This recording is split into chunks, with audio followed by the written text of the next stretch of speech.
నమస్తే, నేను మేన్ జాకిర్ హుస్సేన్ SS9 నుంచి SS9 న్యూస్ నుంచి మాట్లాడుతున్నాను. సో ఎందరో మహానుభావులు, అందరికీ వందనాలు.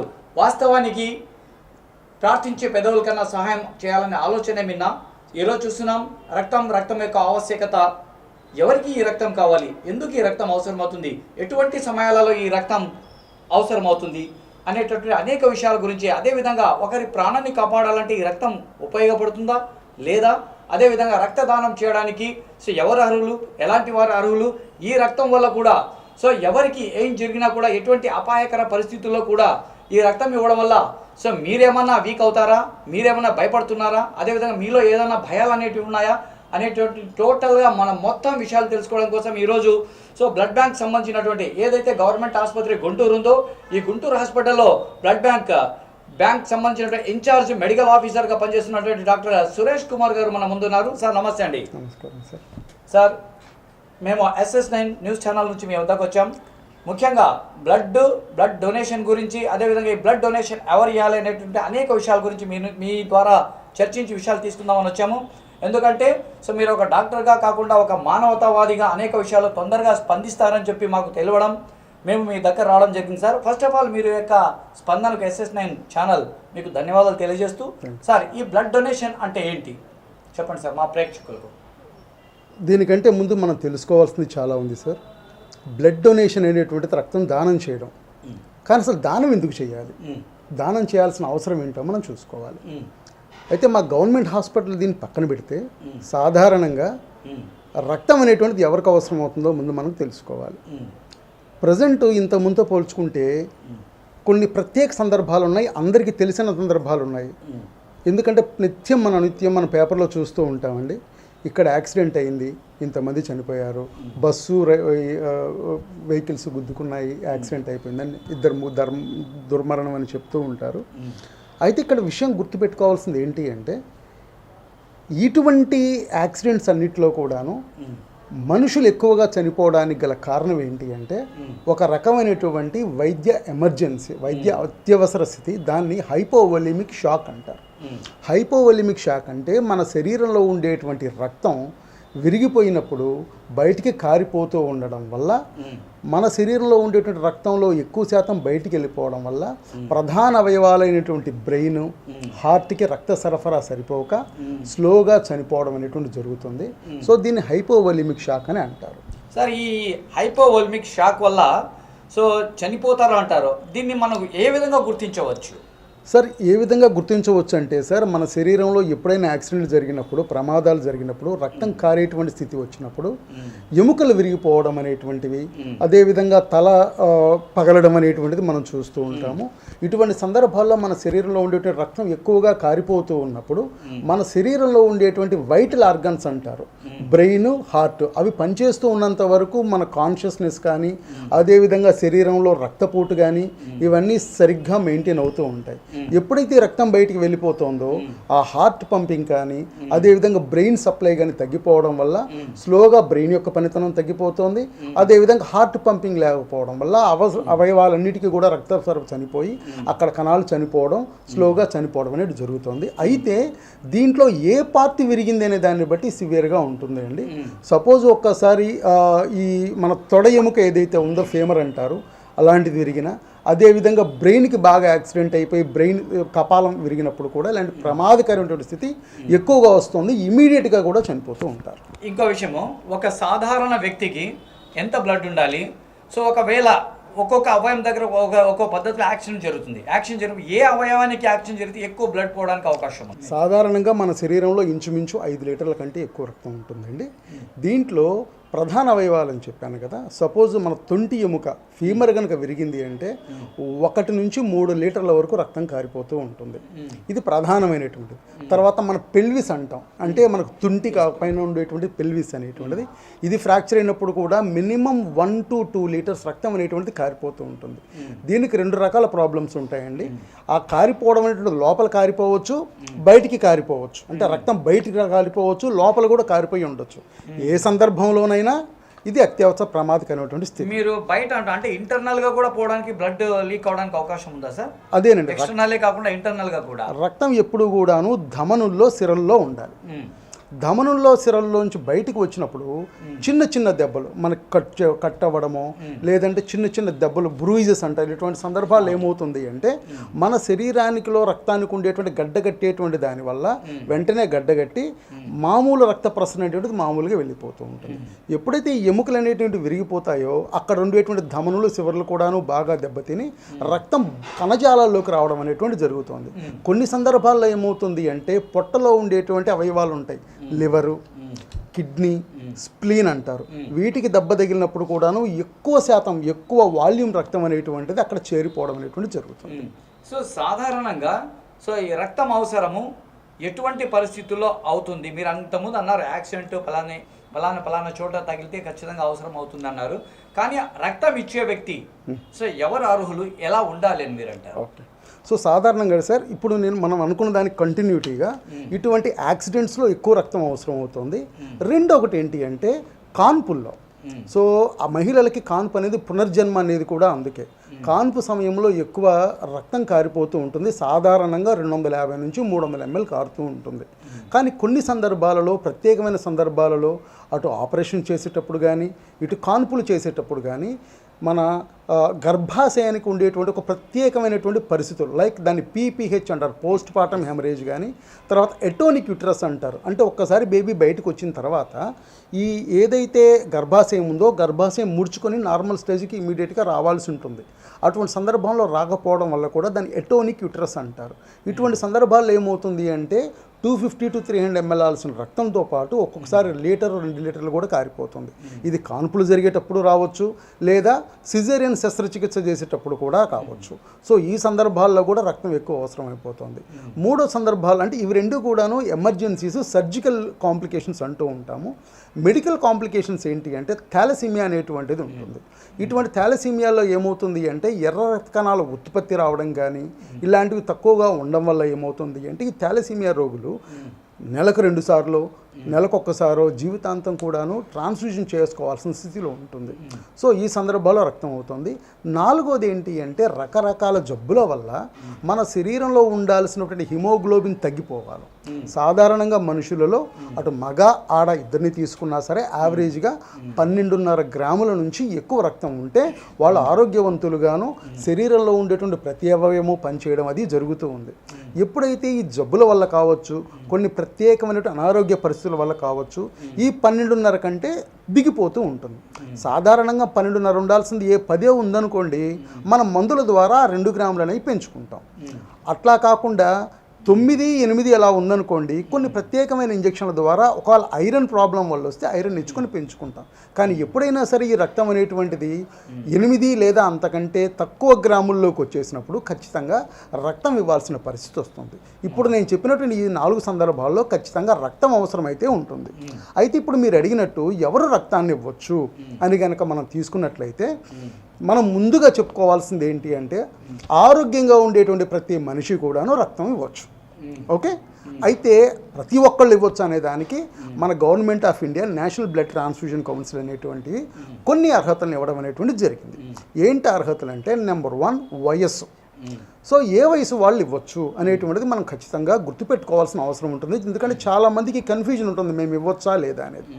ఎవరైతే 18 సంవత్సరాల నుండి 65 సంవత్సరాల లోపు ఉండేటువంటి ఆరోగ్యవంతులైనటువంటి ప్రతి మహిళా పురుషుడు రక్తం ఇవ్వవచ్చు. మీరు ప్రతి మహిళ ఇవ్వచ్చు అంటున్నారు. కొద్దిమంది దీర్ఘకాలిక వ్యాధులు ఉంటాయి, లైక్ కొద్దిమందికి ఎయిడ్స్ అంట, hepatitis B, hepatitis C, so ఇతర వ్యాజినల్ డిసీజ్, సో ఎక్సెట్రా దీర్ఘకాలిక వ్యాధులు, వాళ్ళు ఇవ్వచ్చా? అదేనండి, నేను దాంట్లో అంటే చెప్తాను అది. సో వీళ్ళు ఇవ్వచ్చు. రెండో క్రైటీరియా ఏంటి అంటే బరువు ఖచ్చితంగా ఎంత ఉండాలి అంటే ప్రీవియస్ గైడ్లైన్స్ ప్రకారం 50 కేజీలు ఉండేది, ప్రజెంట్ 45 దాటిన వాళ్ళు ప్రతి ఒక్కళ్ళు కూడాను బ్లడ్ ఇవ్వవచ్చు అని చెప్పేసి అన్నారు. ఇది రెండో క్రైటీరియా. మూడో క్రైటీరియా రక్తం ఇవ్వడానికి అర్హత ఏంటి అంటే మనం ఇందాక హిమోగ్లోబిన్ అనుకున్నాం కదా, హిమోగ్లోబిన్ అనేటువంటి శాతం 12.5 కంటే ఎక్కువ ఉండేవాళ్ళు, 12 లేదా అంతకంటే ఎక్కువ ఉండేవాళ్ళు ఎవరైనా సరే రక్తదానం చేయవచ్చు. సాధారణంగా ఈ 3 క్రైటీరియాలో ఉండేటువంటి ఆరోగ్యకరమైనటువంటి వ్యక్తులందరూ కూడా ఇవ్వచ్చు. అయితే ఎవరు ఇవ్వకూడదు అనేటువంటి దీన్ని తీసుకుంటే దీనికి సాధారణంగా 2 క్రైటీరియాల కింద మనం డివైడ్ చేయొచ్చండి. ఒకటి, ఎవరు టెంపరీగా ఇవ్వకూడదు. రెండోది, ఎవరు పర్మనెంట్గా ఇవ్వకూడదు. సో టెంపరీగా ఎవరు ఇవ్వకూడదో పక్కన పెడితే పర్మనెంట్గా ఎవరు ఇవ్వకూడదో ముందు మనం తెలుసుకుందాము. దీంట్లో చాలా క్రైటీరియాలు ఉంటాయండి, కాకపోతే ప్రధానంగా మనం కొన్ని మాత్రమే చెప్పుకుందాం. నెంబర్ 1, మీరు అన్నట్టు దీర్ఘకాలిక వ్యాధులు అంటే దీన్ని 2 రకాలుగా విభజిస్తే కొన్ని అపాయకరమైన వ్యాధులు, కొన్ని పేషెంట్ సఫర్ అయ్యేటువంటి ఈ అపాయకరమైన వ్యాధులు అంటున్నారు. ఈ అపాయకరమైన వ్యాధులు అంటే ఏంటివి? సో వాళ్ళు ఎందుకు బ్లడ్ ఇవ్వకూడదు? కొద్దిగా మా ప్రేక్షకులు క్లారిటీ ఇవ్వండి. అపాయకరమైనటువంటి వ్యాధులు అంటే ఏంటంటే అండి, ఎవరి రక్తం అయితే పేషెంట్కి ఎక్కిస్తే ఈ జబ్బు వల్ల వాళ్ళు కూడా ఖచ్చితంగా సఫర్ అవుతారో వాటిని అపాయకరమైనటువంటి వ్యాధుల కింద మేము తీసుకుంటాము.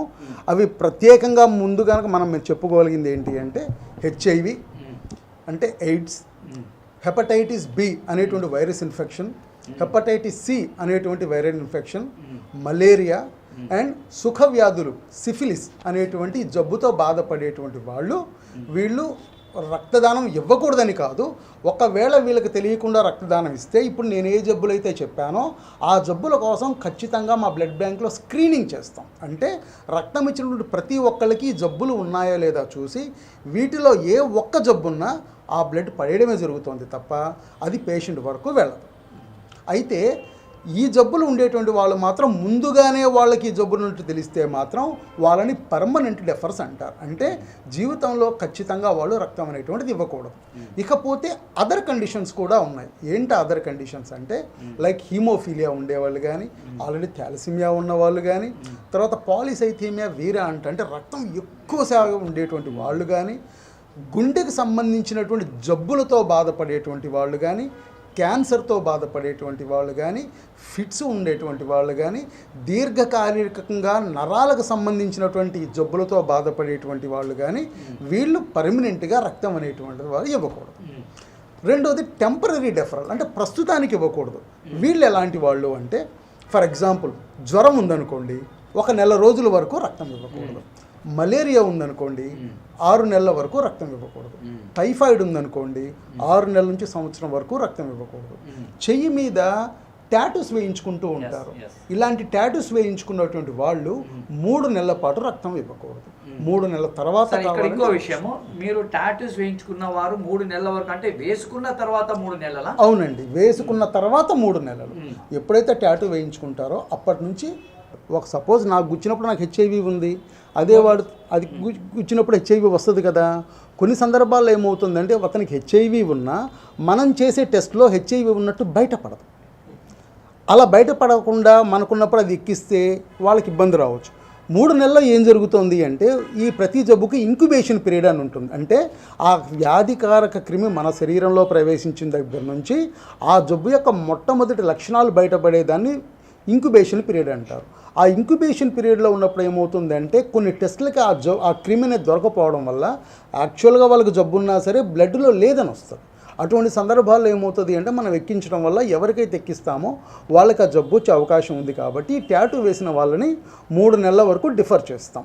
3 నెలల తర్వాత ఏమవుతుంది అంటే అత్యాధునిక టెస్టులు మేము ఎలీజా అనేటువంటి పద్ధతిలో మేము ఆ రక్త పరీక్షలు చేస్తాం. కాబట్టి 3 నెలల తర్వాత క్రిమి కనుక శరీరంలో ఉంటే అది ఖచ్చితంగా రక్త పరీక్షలో బయటపడుతుంది. కాబట్టి మీరు ఎలీజా గురించి మాట్లాడారు. ఈ ELISA what is the ELISA? దీని యొక్క స్ట్రక్చర్ ఏంటి?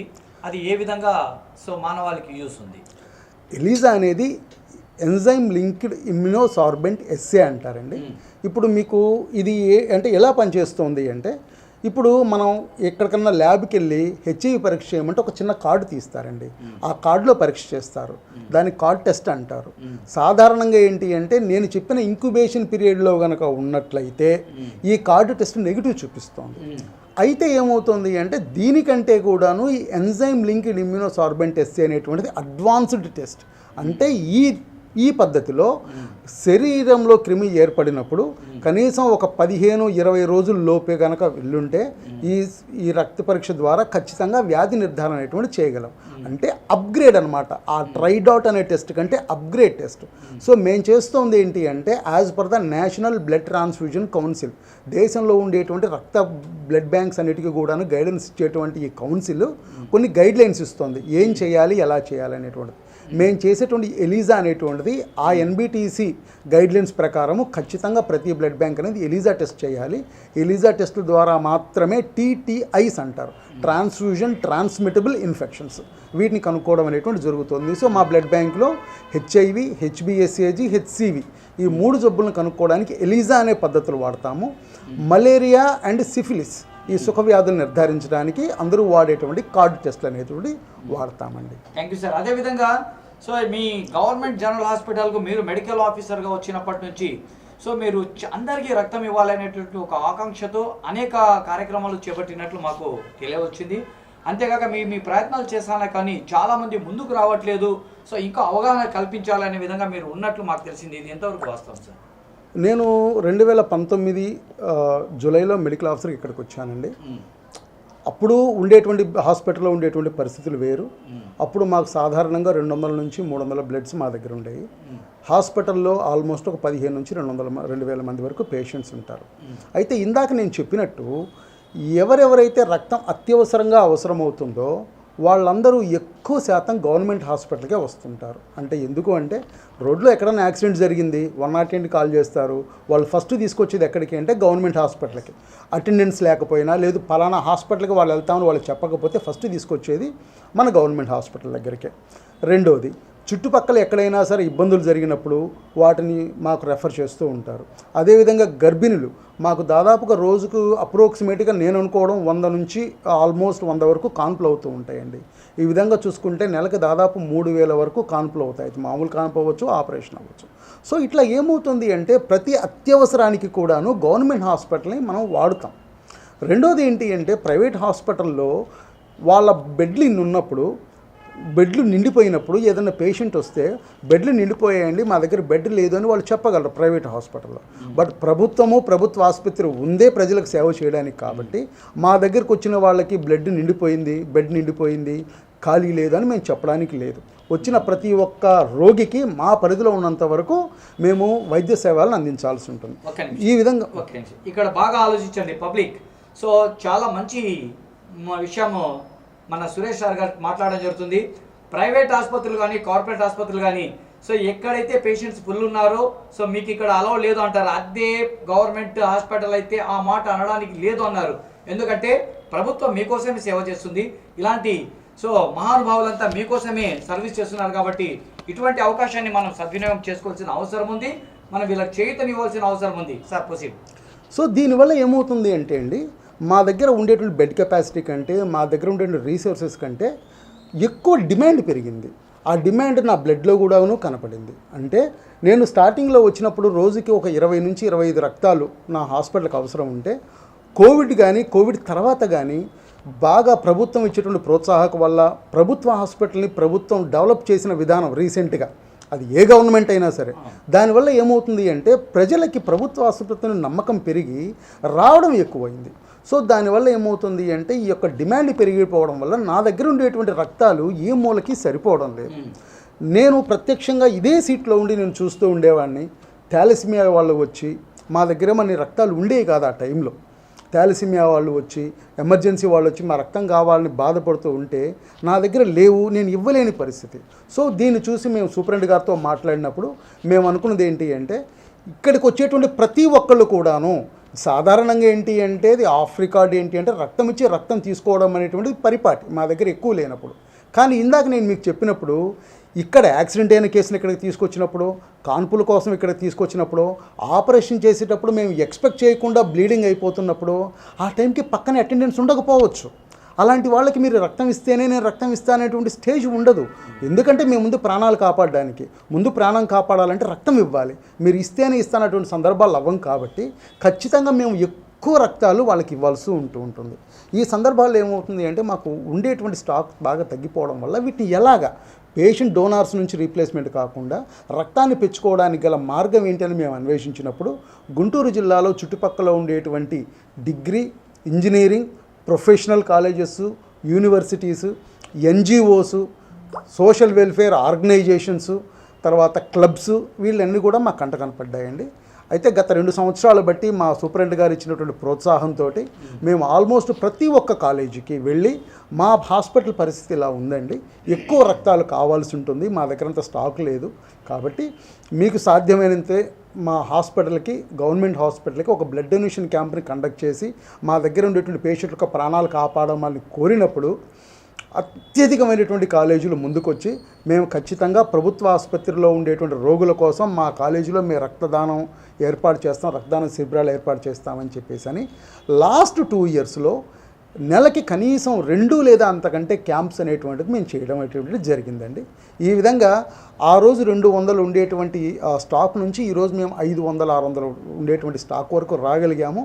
మన హాస్పిటల్లో ఉండేటువంటి పేషెంట్స్ యొక్క అవసరాలని కొంతవరకైనా మేము తీర్చగలుగుతున్నాం.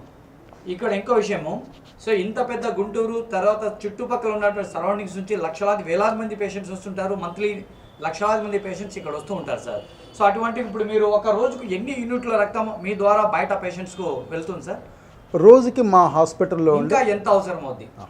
రోజుకి మా హాస్పిటల్లో ఉండి సాధారణంగా అంటే ఒకరోజు తక్కువ ఉండొచ్చు, ఒకరోజు ఎక్కువ ఉండొచ్చు, నెలకి యావరేజ్ కనుక తీసుకుంటే నాకు రోజుకి 50 రక్తాలు అవసరం అవుతాయండి.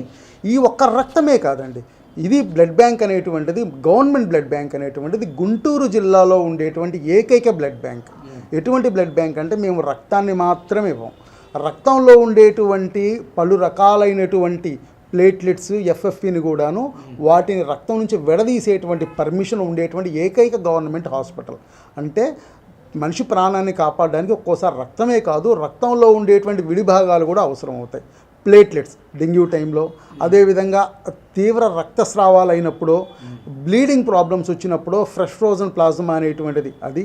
రెండోది క్రయో ప్రెసిపిటేట్ అంటారు. ఇవన్నీ కూడాను గవర్నమెంట్ సెక్టార్లో వీటిని రక్తం నుంచి విడదీయడానికి పర్మిషన్ ఉండి అనేక సంవత్సరాలుగా మేము చేస్తున్నటువంటి ఏకైక గవర్నమెంట్ హాస్పిటల్ అండి ఇది. దీంట్లో అవన్నీ మేము ఇస్తూ ఉంటామండి. మాకు రక్తాలు మాత్రం యావరేజ్గా పర్ డే 50 అవసరం అవుతుంది. అదేవిధంగా ఈ రక్తంలో ఉండేటువంటి కాంపోనెంట్స్ ఏవైతే ఉన్నాయో, ఎఫ్ఎఫ్పీస్ కానీ ప్లేట్లెట్స్ కానీ, రోజుకి ఒక 20 ఎఫ్ఎఫ్పీస్ వరకు అవసరం అవుతూ ఉంటుంది. అదేవిధంగా 20 ప్లేట్లెట్స్ జనరల్గా అవసరం అవుతుంది. అదే సీజన్ అంటే ఈ డెంగ్యూ సీజన్స్ ఇలాంటివి వచ్చినప్పుడు రోజుకి 40-50 ప్లేట్లెట్స్ కూడా అవసరం అవుతూ ఉంటుంది. సో ఇంకోటి సార్, ఈ ప్రైవేట్ బ్లడ్ బ్యాంక్స్ అనేటివి చాలా విచ్చలవిడిగా పెరిగిపోతున్నాయి. గుంటూరులో కానీ, విజయవాడ కానీ, చుట్టుపక్కల ఎక్కడికి చూసినా కూడా రాష్ట్రం వ్యాప్తంగా ఎక్కువ అయిపోతున్నాయి. సో వీళ్ళు రక్తాన్ని సేవ పేరుతో, ఆర్గనైజేషన్స్ పేరుతో కొద్దిమంది దగ్గరికి కనెక్ట్ అయ్యి పిల్లల నుంచి రక్తం స్వీకరించి వాళ్ళు అమ్ముకుంటున్నారు అనే యొక్క రూమర్స్ అనేటివి బయట ఉన్నాయి సార్, ఇది నిజమేనా? అంటే వాటి గురించి మాకైతే ఇన్ఫర్మేషన్ ఏమీ ఉండదండి, ఎందుకంటే మేము గవర్నమెంట్ హాస్పిటల్లో ఉంటాం కాబట్టి మేము మా ఆపరేషన్స్ వరకే చూస్తూ ఉంటాము. అయితే ప్రైవేట్ హాస్పిటల్స్ ఎలా అవుతాయి ఏంటి అనేది మాకు అంత ఐడియా లేదు. కాకపోతే ఏంటి అంటే గవర్నమెంట్ లెక్కల ప్రకారం, ఏపీ శాక్స్ యొక్క ఆర్డర్ ప్రకారం గుంటూరు జిల్లాలో ఉండేటువంటి ఏ ప్రైవేట్ బ్లడ్ బ్యాంక్ అయినా వాళ్ళు ఏదైనా ఎక్కడైనా సరే బ్లడ్ డొనేషన్ క్యాంప్ కనుక కండక్ట్ చేస్తే ఖచ్చితంగా వాళ్ళు కలెక్ట్ చేసినటువంటి రక్తాలలో 30% ఖచ్చితంగా గవర్నమెంట్ హాస్పిటల్కి ఇవ్వాల్సి ఉంటుంది అండి. సో సాధారణంగా వాళ్ళు ఎన్ని కలెక్ట్ చేస్తారు ఏంటనేది మాకు తెలియదు కానీ, బట్ గుంటూరులో ఉండేటువంటి ప్రైవేట్ బ్లడ్ బ్యాంక్స్ కూడాను మాకు 30% ఇవ్వడం అనేటువంటిది జరుగుతూ ఉంటుంది. ఇప్పుడు ఏదైతే మీరు ప్రైవేట్ బ్లడ్ బ్యాంక్స్ 30% దాకా మీకు ఇవ్వాలని చెప్పి, అంటే ప్రభుత్వానికి ఇవ్వాలని చెప్పి మీరు అంటున్నారు, వాళ్ళు అంటే ఎప్పుడైతే గుంటూరు పట్టణంలో చాలా ఉన్నాయి, వాళ్ళు ఇస్తున్నారు ఇప్పుడు ఖచ్చితంగా? ఇస్తారు ఖచ్చితంగా. రికార్డెడ్ మాకేమన్నా చూపించగలుగుతారా? రికార్డ్స్ అన్నీ కూడా మా దగ్గర ఉంటాయండి, ఏపీ శాక్స్కి ఇస్తాము. అదేవిధంగా మనకి డ్రగ్ కంట్రోలర్స్ దగ్గర కూడా ఉంటాయి రికార్డ్స్ అనేవి. సరే సార్, మరి అదే విధంగా కాకుండా మాకు తెలిసినటువంటిది కాస్త మాఫియా కూడా ఎంటర్ అయిపోయింది దీంట్లో, బ్లడ్ డోనర్స్, బ్లడ్ సో క్యాంపెయిన్స్లో అనే విధంగా చెప్తున్నారు. బ్లడ్ను అమ్ముకోవడానికి వాళ్ళు ప్రత్యేకమైన ప్రణాళికలు వేసి మరీ సో ఒక పక్క స్టూడెంట్లకు, యువతకు మోసం చేస్తూ అక్కడ బ్లడ్ కలెక్ట్ చేసి మరో ఇక్కడ పేషెంట్స్కి ఇబ్బంది పెడుతున్నారు డబ్బుల కోసం అని రూమర్స్ కూడా SS9 ఛానల్కి వస్తుంది. ఎంతవరకు సమంజసం సార్ ఇది? నిజమేనా? అది నిజమా కాదా అనేటువంటిది నేను పక్కన పెడితే అండి, దానికి పాసిబిలిటీ ఉండదా అంటే ఉండొచ్చు. అయితే వీటిని ఇటువంటి సిచ్యువేషన్లో రీసెంట్గానే హైదరాబాద్లో ఇలాంటిది ఏదో ఎఫ్ఎఫ్పి జరిగింది అన్నప్పుడు డ్రగ్ కంట్రోల్ అంటే ఇవన్నీ చూసుకునేది డ్రగ్ కంట్రోలర్ అథారిటీస్ అండి. ఇటువంటి కంప్లైంట్స్ వాళ్ళకి ఏదైనా వచ్చినప్పుడు వాళ్ళు పర్టికులర్ దాని మీద దాడి చేసి అక్కడ ఇటువంటిది ఏదైనా జరుగుతుందా లేదనేటువంటిది వాళ్ళు కనిపెట్టడం అనేది రీజన్గా హైదరాబాద్లో కూడా జరిగింది. అటువంటి ఏదైనా ఉన్నప్పుడు ఖచ్చితంగా మన దగ్గర ఉండేటువంటి drug controller authority, assistant drug director, drugs control authority వాళ్ళు కంపల్సరీగా అటువంటి ఏదైనా వచ్చినప్పుడు వాటి రుజువులు ఉన్నప్పుడు ఖచ్చితంగా వాళ్ళు దాడి చేసి ఆ విధంగా చేయడానికి పాసిబిలిటీ ఉంటుంది. బట్ మా దగ్గర అయితే గవర్నమెంట్ హాస్పిటల్ కానీ అటువంటిది ఎటు కూడా 100% చెయ్యం. మాకు ఉండేటువంటి నామ్స్ అనేటువంటివి ఖచ్చితంగా మేము ఫాలో అయ్యి మేము చేసేటువంటి మా మోటో ఒకటండి గవర్నమెంట్ హాస్పిటల్లో, నా దగ్గర నుంచి వెళ్ళేటువంటి పేషెంట్కి ఎక్కించే ప్రతి రక్తము కూడాను క్వాలిటీది అయి ఉండాలి, కంపాటిబుల్ అయి ఉండాలి, వాళ్ళకి ఎక్కించగడానికి అనువుగా ఉండాలి, అదేవిధంగా క్వాలిటీ రక్తం అయి ఉండాలి. ఆ విధంగా నేను నా సిబ్బంది అహర్నిశలు 24 గంటలు ఇక్కడ కష్టపడి మేము ఆ ప్రాసెస్ చేస్తాం. ఇక్కడ మాట అన్నారండి, కంఫర్ట్గా క్వాలిటీగా ఉండాలంటే అంటే బ్లడ్ కూడా క్వాలిటీ కంఫర్ట్ అది ఏ విధంగా? అదేనండి, కంపాటిబుల్ క్వాలిటీ అంటే రెండు ఉంటుందండి. క్వాలిటీ అంటే నేను ఇందాక చెప్పాను కదా మీకు, మనం ఇచ్చేటువంటి రక్తము హెచ్ఐవి ఉండకూడదు, హెచ్బిఎస్ఏజీ ఉండకూడదు, హెపటైటిస్ బి వైరస్ అంటారు, హెపటైటిస్ సి వైరస్ అంటారు, మలేరియా ఉండకూడదు, ఈ విడిఆర్ఎల్ అంటే సుఖ వ్యాధులు ఉండకూడదు. ఈ ఒక రక్తంలో గనక ఈ జబ్బులు గనక లేకపోతే దాని క్వాలిటీ కింద మనం చూసుకుంటాం. కంపాటిబుల్ అంటే ఏంటి అంటే ఇప్పుడు suppose ABO blood grouping system అంటారండి. ప్రజెంట్ మనకు దేశంలో కానీ ఇంటర్నేషనల్గా ఎక్కువ వాడేటువంటిది ఏబిఓ బ్లడ్ గ్రూపింగ్ సిస్టమ్ అంటారు. అంటే మనుషుల రక్తాన్ని మనం గ్రూపింగ్ చేసినప్పుడు ఏబిఓ ఈ 4 గ్రూపులుగా విభజించడం జరిగింది. దీనిట్లో కూడాను ఆర్హెచ్ బ్లడ్ గ్రూపింగ్ అనే సిస్టమ్ ప్రకారము పాజిటివ్, నెగిటివ్ అనేటువంటి విధంగా వివరించడం అనేది జరిగింది. అయితే ఇప్పుడు నేను దగ్గర ఒక ఏ పాజిటివ్ రక్తం అనేది ఉంది. పేషెంట్కి ఏ పాజిటివ్ రక్తం కావాలి, ఓకే, కానీ ఏ పాజిటివ్ రెండు ఒకటే కదా. అలాగని ఇప్పుడు నేను ఈ క్వాలిటీ రక్తాన్ని తీసుకెళ్ళి డైరెక్ట్గా ఎక్కించకూడదు. ఎందుకంటే రక్తంలో మనకు కనిపించినటువంటివి చాలా ఉంటాయి, వాటిని యాంటీబాడీస్ అంటారు. అవి మనకు తెలిసిన యాంటీబాడీస్ ఉంటాయి, తెలియని యాంటీబాడీస్ ఉన్నాయి. కొన్ని సందర్భాలలో ఏమవుతుంది అంటే ఒకప్పుడు ఈ ఆర్హెచ్ బ్లడ్ గ్రూపింగ్ సిస్టమ్ లేనప్పుడు ఏం చేసేవాళ్ళు అంటే శాస్త్రజ్ఞులు గ్రూపులు మారిన తర్వాత ఏ తీసుకొచ్చి డైరెక్ట్గా ఏ ఇచ్చేసేవాళ్ళు. కానీ కొన్ని సందర్భాల్లో ఏకి ఇచ్చినా రియాక్షన్స్ వచ్చాయి. ఎందుకు వచ్చినాయని తప్పబడుతూ ఫర్దర్ రీసెర్చ్ చేస్తే ఏలో కూడాను పాజిటివ్, నెగిటివ్ అని ఉంటాయి అనేది తెలిసింది. ఇక్కడ ఏలో కూడా పాజిటివ్, నెగిటివ్ ఉండడం వల్ల సో వాళ్ళకు రియాక్షన్స్ ఖచ్చితంగా వచ్చి కొంతమంది చనిపోయేవాళ్ళు. అయితే ఈ ఏది పాజిటివ్, నెగిటివ్ వచ్చిన తర్వాత కూడా ఏమవుతుంది అంటే కొన్ని ఇంకా మనం అంటే మన రక్తంలో అండి చాలా రకాల గ్రూప్స్ ఉంటాయండి, అన్నీ మనం కనిపెట్టలేము. ముందు ఇది ఫాలో అవుతున్నాం కాబట్టి ఏ పాజిటివ్ వాళ్ళకి ఏ పాజిటివ్ వాళ్ళు ఎక్కిచ్చినా సరే కొన్ని సందర్భాల్లో రియాక్షన్స్ రావచ్చు. దానిని అవాయిడ్ చేయడానికి కంపాటిబిలిటీ టెస్ట్ అంటారు, దాన్నే వాడుక భాషలో క్రాస్ మ్యాచింగ్ అంటారు. సో ప్రతి రక్తాన్ని మేము స్క్రీన్ చేసిన తర్వాత ఎవరికన్నా రక్తం ఇవ్వాల్సిన పరిస్థితి వస్తే పేషెంట్ యొక్క రక్తాన్ని తీసుకొని దాత రక్తాన్ని కంపాటిబిలిటీ టెస్ట్ చేసి ఈ రక్తంతో సరిపోతుంది, ఎక్కిచ్చినా సరే రక్తంలో ఏం ప్రాబ్లమ్స్ రాకపోవచ్చు అనేది నిర్ధారణ చేసి ఆ కంపాటిబిలిటీ టెస్ట్ చేసి ఇస్తాం. ఒకవేళ కంపాటిబిలిటీ టెస్ట్ చేయకుండా ఇస్తే ఆ పేషెంట్కి ఏదన్నా జరిగితే అతని యొక్క కండిషన్ ఏ విధంగా ఉంటుంది, ఏ విధంగా గుర్తిస్తారు? సాధారణంగా ఏంటంటే దీన్ని 2 రకాలు ఉంటాయండి. ఒకటి హీమోలైటిక్ రియాక్షన్స్ అంటారు, 2 non haemolytic or allergic reactions అంటారండి. హీమోలైటిక్ రియాక్షన్స్ అంటే అర్థం ఏంటి అంటే ఇప్పుడు నేను చెప్పినట్టు గ్రూపులు మారిపోవడం కానీ, లేదా ఒక గ్రూప్కి ఇంకో గ్రూప్ ఇవ్వడం కానీ, లేదా ఆర్హెచ్కి చూసుకోకుండా ఇవ్వడం వల్ల కానీ ఏమవుతుంది అంటే ఈ రక్తం పేషెంట్ రక్తంలోకి వెళ్ళిపోగానే రక్తంలో మార్పు వచ్చి ఎర్ర రక్త కణాలని విరిగిపోతాయి. దానిని హీమోలైసిస్ అంటారు. ఇటువంటి హీమోలైసిస్ అనేటువంటిది ప్రాణాంతకం. దాన్ని అవాయిడ్ చేయడానికే ఈ కంపాటిబిలిటీ టెస్ట్ అనేది.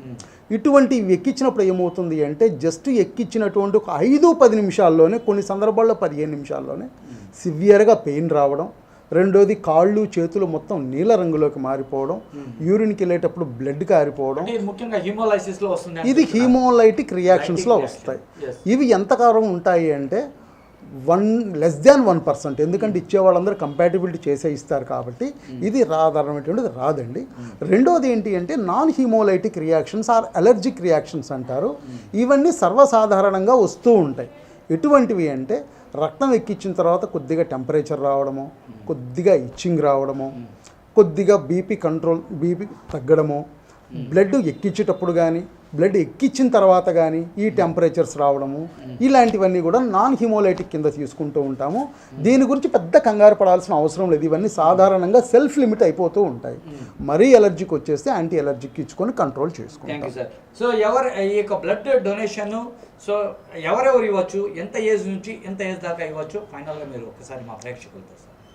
రక్తం ఇవ్వాలనుకునే వాళ్ళు అన్నిటికంటే ముందు తెలుసుకోవాల్సింది ఏంటంటే అండి, ఇవన్నీ పక్కన పెడితే, నామ్స్ అన్నీ పక్కన పెడితే, నేనైతే ఒక డాక్టర్గా, అదేవిధంగా సార్ అన్నట్టు నిజంగా నేను మానవతావాదినే. నేను ఎందుకు ఇంతగా పనిచేయాల్సి వస్తుంది అంటే, బ్లడ్ బ్యాంకులో నా దగ్గరికి వచ్చి వాళ్ళు బ్లడ్ అడిగినప్పుడు నేను ఇవ్వలేకపోతే నా లోపల చాలా పెయిన్ అనిపించేది.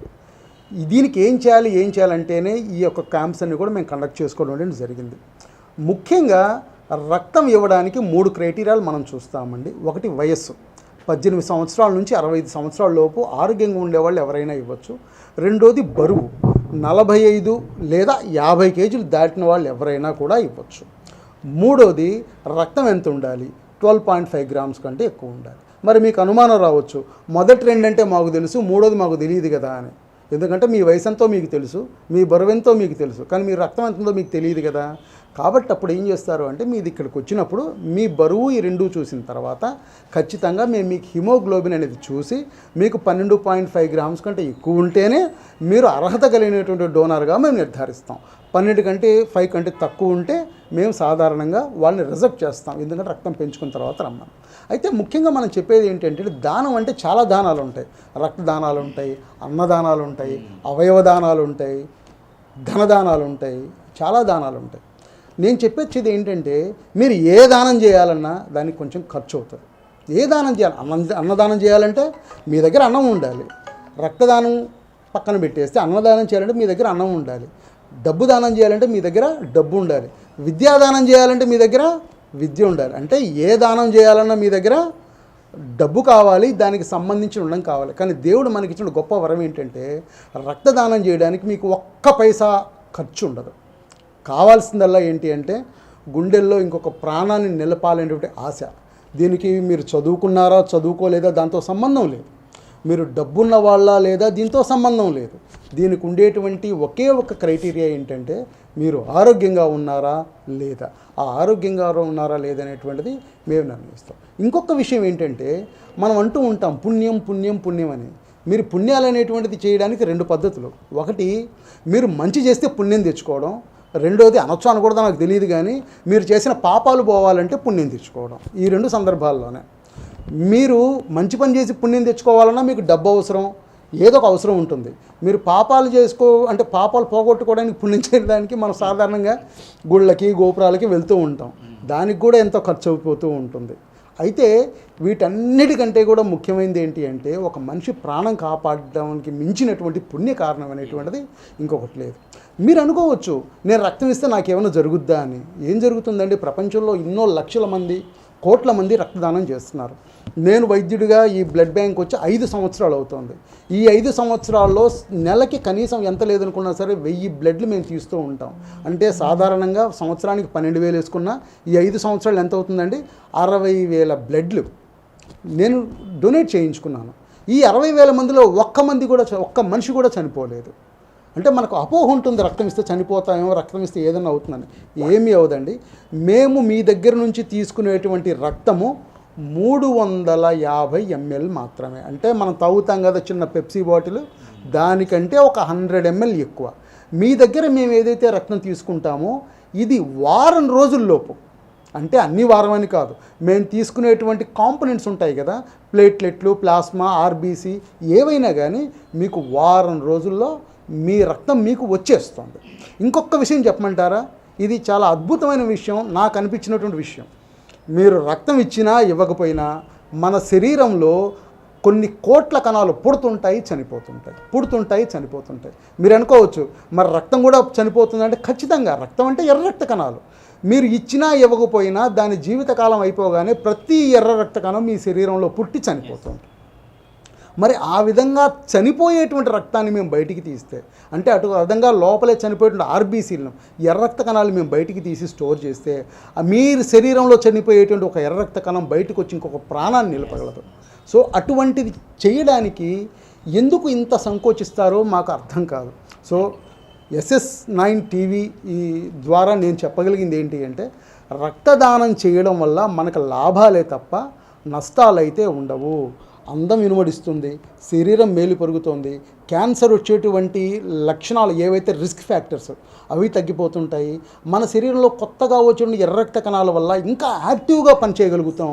వీటన్నిటికీ మించి ఒక మనిషిని రక్షించినటువంటి, ఒక మనిషి ప్రాణాలను కాపాడినటువంటి ఆత్మసంతృప్తి అనేటువంటిది ప్రతి ఒక్క మనిషికి వస్తుంది. కాబట్టి నేను అడిగేది ఏంటి అంటే, అందరూ కూడాను నేను చెప్పిన క్రైటీరియాలో మీట్ కనుక అయితే ఖచ్చితంగా ముందుకొచ్చి రక్తదానం చేయండి. ఇంకోటి గుర్తుపెట్టుకోవాల్సింది ఏంటి అంటే, సాధారణంగా వైద్యశాస్త్రం ప్రకారము ప్రతి మనిషి 90 రోజులకు ఒకసారి రక్తదానం చేయొచ్చు. ప్రతి మనిషి 90 రోజులకు ఒకసారి రక్తదానం చేయొచ్చు. అలా కుదరకపోతే కనీసం 180 రోజులకు ఒక్కసారి రక్తం దానం చేయండి. అది కూడా కుదరకపోతే 365 రోజులకు ఒక్కసారైనా రక్తదానం చేయమని SS9 న్యూస్ ద్వారా నేను మీ అందరినీ కోరుకుంటున్నాను. Thank you sir. ఓకే, దేశంలో ప్రేమించుమన్నా మంచి అన్నది పెంచుమన్నా ఒట్టి మాటలు కట్టిపెట్టు గట్టి మేలు తలపెట్టవా అనే విధంగా డాక్టర్ కె సురేష్ కుమార్ గారి ఆలోచన విధానం. ఆయన ఖచ్చితంగా ప్రతి ఒక్కరూ బ్లడ్ డొనేషన్లో పాలు పంచుకోండి. ఎందుకంటే సో ప్రభుత్వ వైద్యశాలన్నీ నిరుపేదల కోసం, నీడీ పీపుల్స్ కోసం, మధ్యతరగతి వారి కోసం ఉన్నాయి. సో అదేవిధంగా ప్రభుత్వం కూడా ఎన్నో రకాలుగా ఎన్నో విధంగా డెవలప్మెంట్ చేయాలని ఆలోచనతో ఉంది.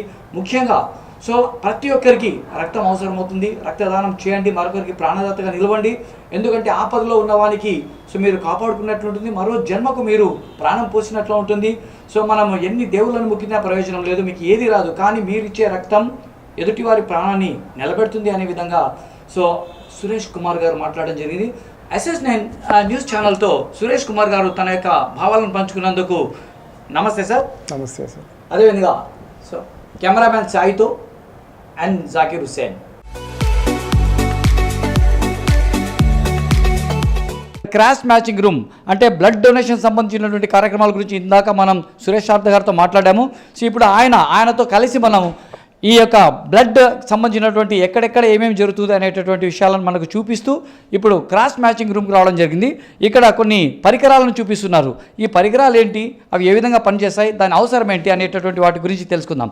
సార్, మీరు ఇంతకుముందు చూపించారు ఇక్కడ ద కెమిస్ట్రీ, ఇది ఈ మిషన్ దేనికి పనిచేస్తుంది సార్? ఇది సో ముందుగా అందరికీ తెలియాల్సింది ఏంటంటే అండి, ఇప్పుడు మేము పాత బ్లడ్ బ్యాంక్ ఏదైతే ఉందో 30 సంవత్సరాలు బట్టి అక్కడే ఉండేది. కానీ కొత్త బిల్డింగ్ వచ్చిన తర్వాత అన్ని ఎమర్జెన్సీస్, ఆపరేషన్స్, లేబర్ రూమ్ కాన్పులన్నీ ఇక్కడే జరుగుతూ ఉండడం వల్ల ఏమవుతుందంటే, రక్తం కోసం ప్రతి ఒక్కళ్ళు అక్కడికి వచ్చి ఇక్కడికి రావడానికి కనీసం అరగంట టైం పడుతుంది.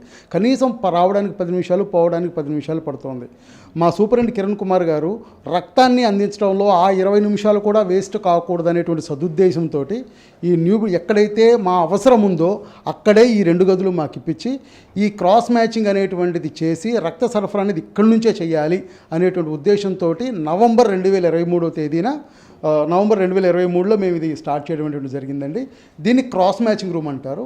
గవర్నమెంట్ హాస్పిటల్లో ఉండేటువంటి ప్రతి ఒక్క రోగికి అవసరమైన రక్తము ఇక్కడే మేము కంపాటిబిలిటీ టెస్ట్ చేసి మేము పంపిస్తామండి. ఇప్పుడు మీరు అడిగినట్టు ఈ మిషన్ దగ్గరికి వస్తే మనం గుర్తుపెట్టుకోవాల్సింది ఏంటంటే, బస్సులో రకాలు ఉంటాయండి. Ordinary, express, luxury, super luxury అని. అదే ట్రైన్స్లో ఎక్స్ప్రెస్, సూపర్ ఫాస్ట్, శతాబ్ది ఎలా ఉంటాయండి. అంటే ఏంటి తేడా? ఎంత వేగంతో వెళితే అంత తొందరగా మనం గమ్యాన్ని చేరుకోవచ్చు అని.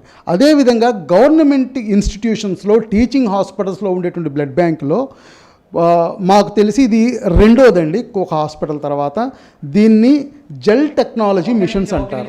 మీరు టీచింగ్ హాస్పిటల్స్లో మా దగ్గర ఉన్నటువంటి ఈ ఎక్విప్మెంట్ రెండోది అంటున్నా, అంటే స్టేట్ వైడా లేకపోతే? స్టేట్ వైడ్ అండి. స్టేట్ మొత్తం మీద ఈ టెక్నాలజీని మేము ఇంక్లూడ్ చేసుకోవడంలో నాకు తెలిసి మా హాస్పిటల్ రెండోది, with assistance of our superintendent.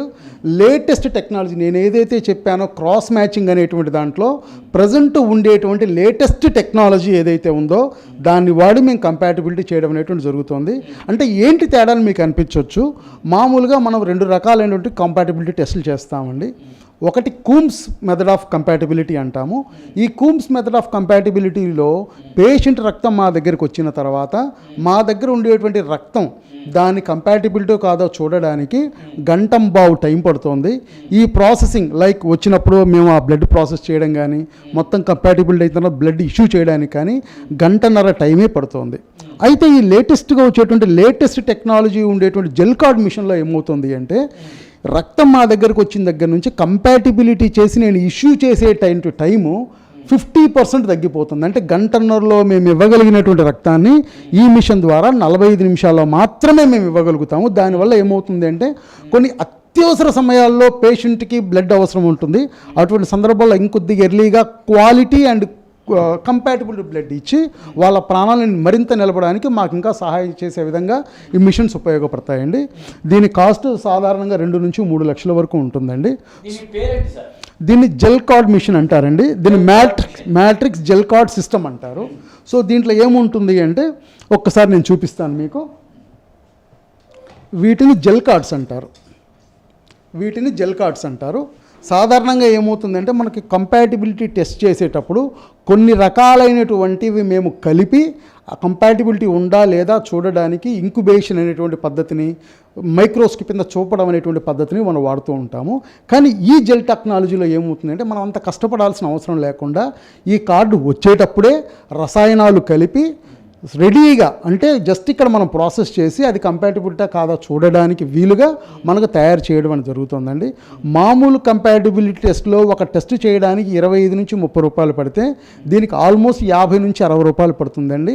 అయినప్పటికీ కూడా మనం క్వాలిటీ బ్లడ్ ఇవ్వాలి, క్వాలిటీలో కానీ తొందరగా ఇవ్వడంలో కానీ ఎటువంటి పరిస్థితుల్లో మనం కాంప్రమైజ్ అవ్వకూడదు అనేటువంటి ఉద్దేశంతో మా సూపరింటెండెంట్ గారు ఇటువంటివి కొనుక్కోవడానికి మనకు తెప్పించడానికి పర్మిషన్ ఇచ్చి అవి మనకు తెప్పించడం అనేటువంటి జరుగుతుందండి. చాలా థ్యాంక్ యూ అండి. మామూలు బ్లడ్ టెస్ట్ చేయడం కోసం 30 రూపాయలు అవుతుందంట. కానీ ఇక్కడ ఉన్నటువంటి సూపరింటెండెంట్ గారు సో ప్రజాక్షేమమే కోరి ఆయన సో ఈ యొక్క ఏమన్నారు సార్ దీని పేరేంటి?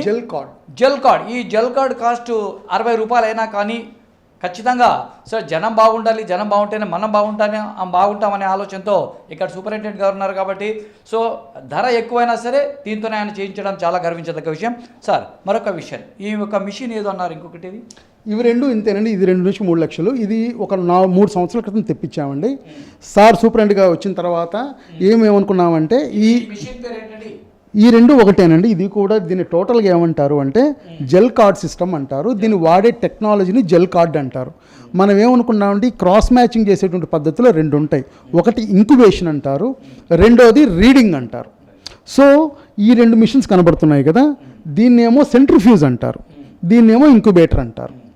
సో మనం ఏం చేస్తామంటే ఈ సెంట్రిఫ్యూజ్ని ఇంక్యుబేటర్ని యూజ్ చేసి మనం కంపాటిబిలిటీ టెస్ట్ చేస్తాం. దీంతో సాధారణంగా మామూలు మెథడ్లో ఏం జరుగుతుంది అంటే ఈ సెంట్రిఫ్యూజ్ అయిపోయిన తర్వాత దానికి కావాల్సినటువంటి రసాయనాన్ని మేము వేసి ఇంక్యుబేషన్ పెట్టుకొని స్పిన్ చేసి దాని తర్వాత ఏం చేస్తామంటే ఈ మైక్రోస్కోప్లో మేము కళ్ళతో చూస్తాం.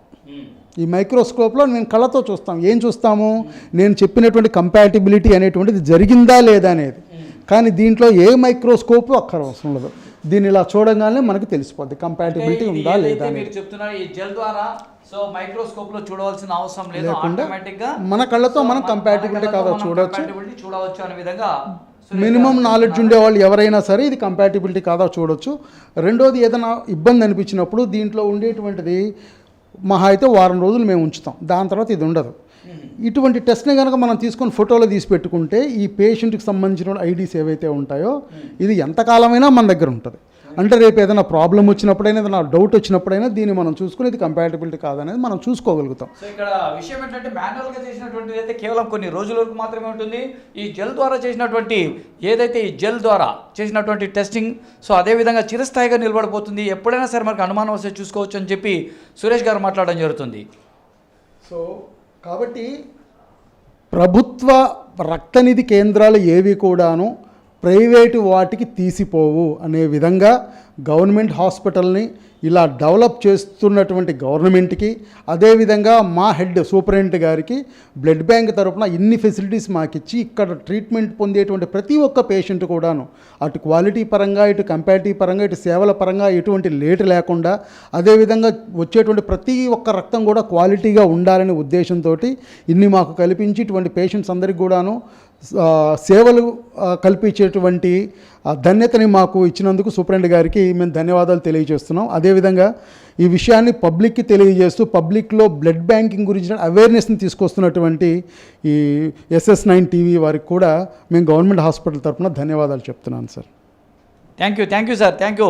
సో చాలా సమాచారాన్ని SS9 న్యూస్ ఛానల్కి మీరు ఇవ్వడం జరిగింది. అంతేకాక సో బ్లడ్ అవసరమయ్యేటటువంటి ఎవరికి ఏంటి సార్, ప్రభుత్వం ఈ విషయంలో ఎటువంటి కార్యక్రమాలు చేపడుతుంది, అదేవిధంగా సో కార్పొరేట్ హాస్పిటల్స్కు, ప్రైవేట్ హాస్పిటల్స్కు ధీటుగా సో మేము ఈరోజు గవర్నమెంట్ కార్యక్రమాలు నిర్వహిస్తున్నాం. గవర్నమెంట్ బ్లడ్ బ్యాంక్లో కూడా ఆ విధంగా కార్యక్రమాలు జరుగుతున్నాయి. వాస్తవానికి మేము కళ్ళతో ఈరోజు చూసాం. అదేవిధంగా ఇక్కడ శాంపుల్ చూపించడం జరుగుతుంది, పేషెంట్స్ని చూసాం. అదేవిధంగా బ్లడ్ బ్యాంక్లో ఏం జరుగుతుంది క్లారిటీగా క్లియర్గా సో సురేష్ గారు మాట్లాడడం జరిగింది. సో ఆయనకు SS9 తరఫున ఆయనకు, ఆయన యొక్క బృందానికి, అంటే ఆయనతో పాటు కలిసి పనిచేస్తున్న ప్రతి ఒక్కరికి SS9 న్యూస్ ఛానల్ నుంచి ప్రత్యేక ధన్యవాదాలు తెలియజేసుకుంటున్నాం. Thank you.